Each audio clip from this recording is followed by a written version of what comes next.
بسم اللہ الرحمن الرحیم۔ امیر دعوت اسلامی مولانا الیاس عطار قادری صاحب نے جب اپنے بیٹے کو اپنا جانشین مقرر کیا تو اس پر کچھ لوگوں نے اعتراض کیا۔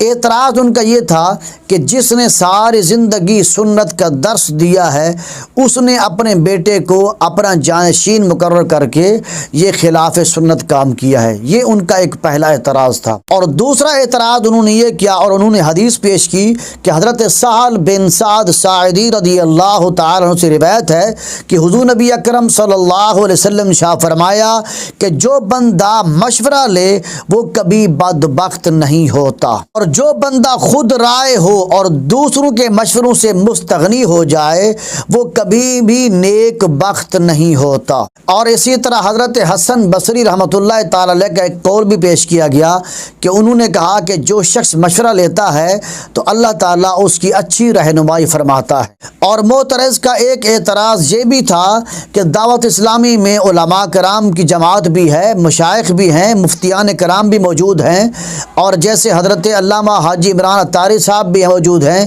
اور جیسے عبدالحبیب عطاری صاحب بھی ہیں، اور اسی طرح مولانا شاہد عطاری صاحب بھی ہیں، اور بھی بڑے بڑے مشائخ موجود ہیں۔ تو مولانا الیاس عطار قادری صاحب نے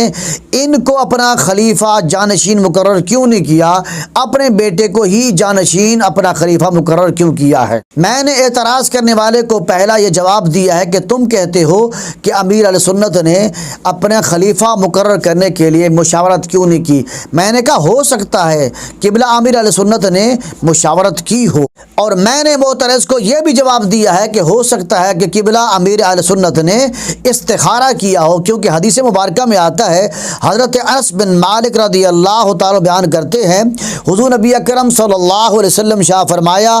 جس نے استخارہ کیا وہ نامراد نہیں ہوگا، اور جس نے مشورہ کیا وہ نادم نہیں ہوگا، اور جس نے میانہ روی اختیار کی وہ کبھی کنگال نہیں ہوگا۔ اس حدیث کو امام طبرانی نے روایت کیا۔ میں نے یہ حدیث بھی پڑھ کر اس معترض کو جواب دیا ہے۔ میں نے کہا یہ حدیث اس بات کی دلیل ہے کہ اگر کوئی شخص کسی سے مشاورت کرے تب بھی جائز ہے۔ میں نے اس معترض کو یہ بھی بتایا ہے کہ ہو سکتا ہے قبلہ امیر علیہ سنت نے استخارہ کیا ہو، کیونکہ استخارہ کرنا بھی سنت ہے۔ میں نے اس معترض کو یہ بھی جواب دیا ہے کہ دعوت اسلامی کسی ایک صوبے کے ساتھ وابستہ نہیں ہے، یا کسی ایک ضلع کے ساتھ وابستہ نہیں ہے، یا کسی ایک شہر کے ساتھ وابستہ نہیں ہے، یا کسی ایک تحصیل کے ساتھ وابستہ نہیں ہے، یا کسی ایک ملک کے ساتھ وابستہ نہیں ہے، بلکہ دعوت اسلامی ایک عالمگیر تحریک ہے۔ میں نے اس معترض کو یہ بھی کہا ہے کہ دعوت اسلامی وہاں تک ہے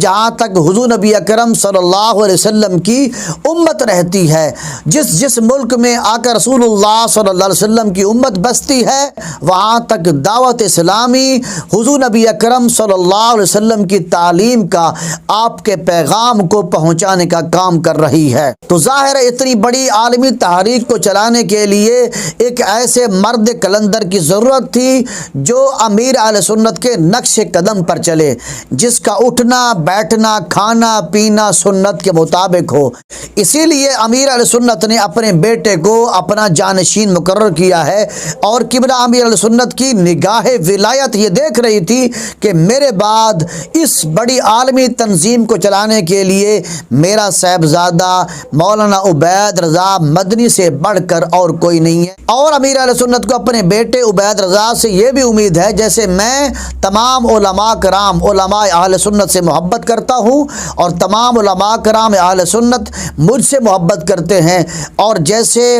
دعوت اسلامی میں مفتیان کرام ہیں، مشائخ ہیں یا رکن شورا ہیں، جیسے امیر اہل سنت ان کو ساتھ لے کر چل رہے ہیں، امیر اہل سنت کو یہ امید ہے اسی طرح میرا بیٹا عبید رضا مدنی بھی ان تمام علماء کرام کو ساتھ لے کر چلے گا۔